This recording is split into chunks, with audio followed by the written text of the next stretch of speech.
for checking out my presentation on business and social etiquette for Americans conducting business in Saudi Arabia.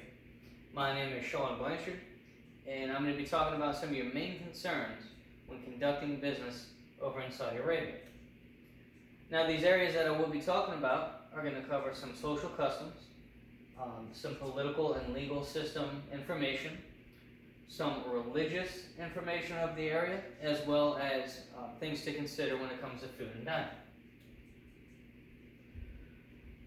As far as social customs go, keep in mind this area is heavily influenced by Islamic religious culture and Arab culture. The institutions have very strict and traditional ways of a lot of different aspects of life.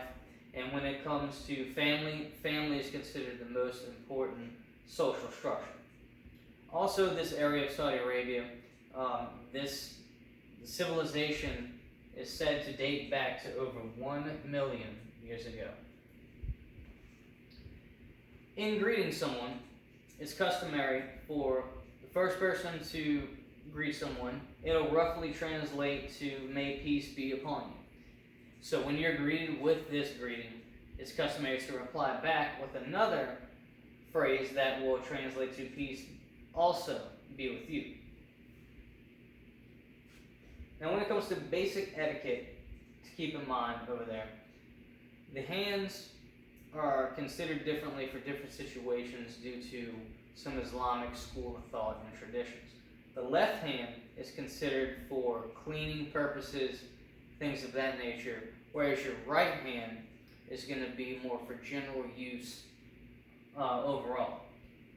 When you're sitting with a person, take the utmost care not to put yourself in a position to where the bottom of your shoe faces the other person. That's considered highly insulting in their culture.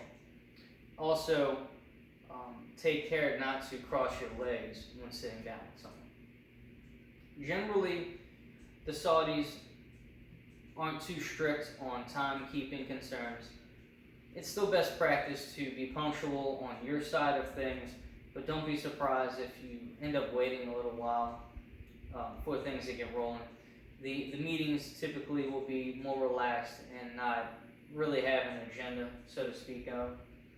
It's best to also avoid situations where you might potentially be left alone with a member of the opposite gender.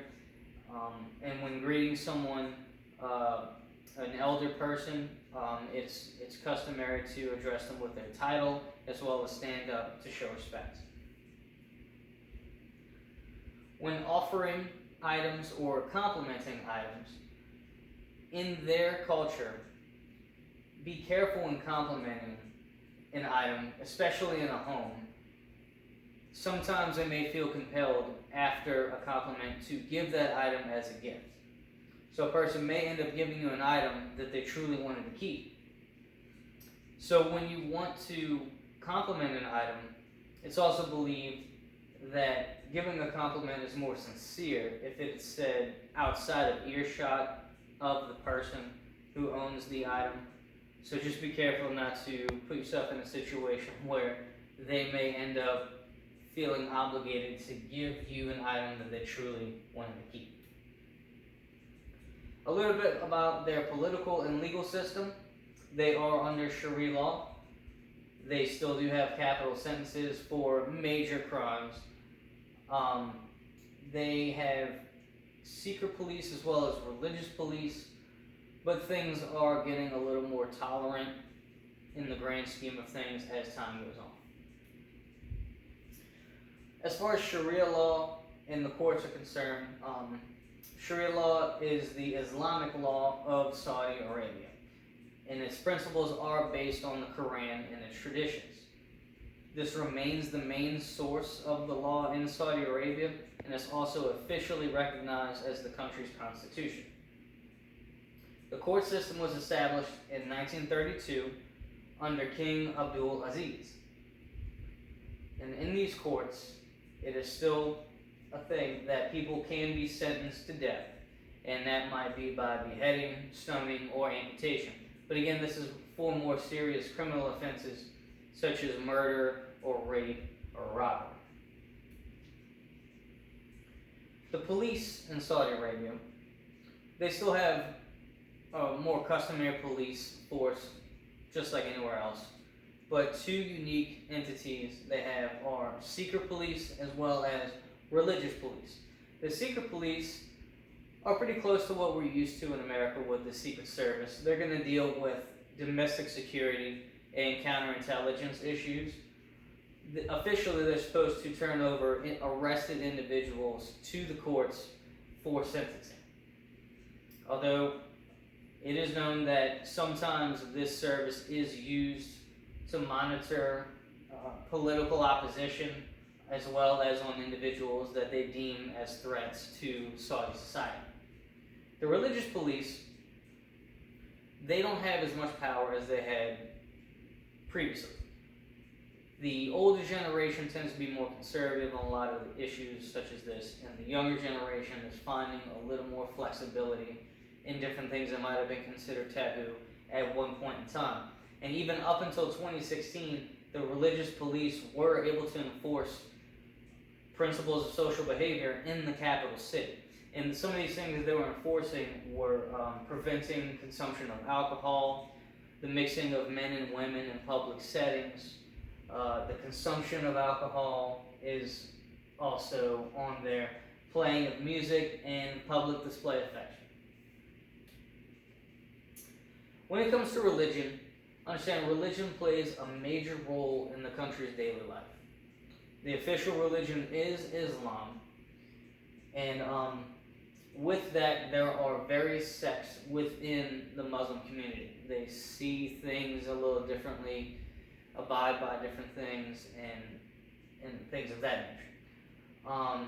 In recent years, there has been a marked change to update and reinterpret some of the things of Islam. And in Saudi Arabia, there happen to be two of the most holy cities in that religion, and that's the city of Mecca as well as Medina. Now, getting a little more into the different sects of Muslim, there is a more conservative branch of Islamic belief. Their aim is to basically purify the practice of Islam, and they want to prevent any more modern Islamic innovations that would have come in after the 6th, 7th century. Some of the things are going to be the worshiping of idols, the celebration of the Prophet's birthday, and other traditions that other sects might adhere to. The issue with the Prophet's birthday is officially no one knows the actual date of the Prophet's birthday. So their concern would be to be celebrating the wrong day or even a made-up day for their most holy person in their religion. About 10% of the country's population is Shia Muslim. They're going to be mostly oriented in the eastern province of the country, but also many non-Muslims live in the country. You have plenty of Christians, Jews, Hindus, Buddhists. However, with these non-Muslim groups, it is still to this day, it is not allowed for non-Muslims to have public places of worship. Now with food and dining, the Saudis are very proud of their traditional foods. And the traditional Saudi food items have not changed for centuries. In dining settings, women only have meals with their children, siblings, and husbands. It's forbidden to have the mixing of men and women in dining settings. Getting back to what we covered earlier with different uses for the hands, it is not allowed to keep your left hand on the table, as well as you're not allowed to pass food along to the left side.